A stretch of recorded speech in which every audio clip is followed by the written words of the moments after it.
habang tumatawag ako. Hiningal si Katie at tinuro ang bintana kung saan ko nakita ang lalaki. Nakatingin siya ulit sa amin mula sa bintana. Napagbasdan ko siya ng maigi at nakitang matanda siya at mahina. Parang hindi siya nakakain ng ilang araw na. Umalis siya noong nakita namin siya. Umabot ng kalahating oras bago nakarating ang mga pulis.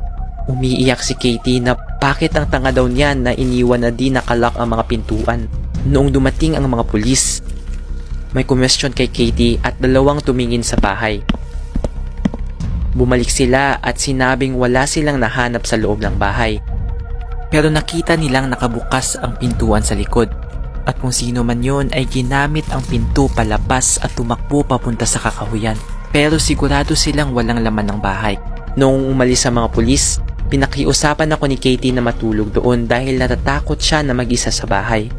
Sinamahan ko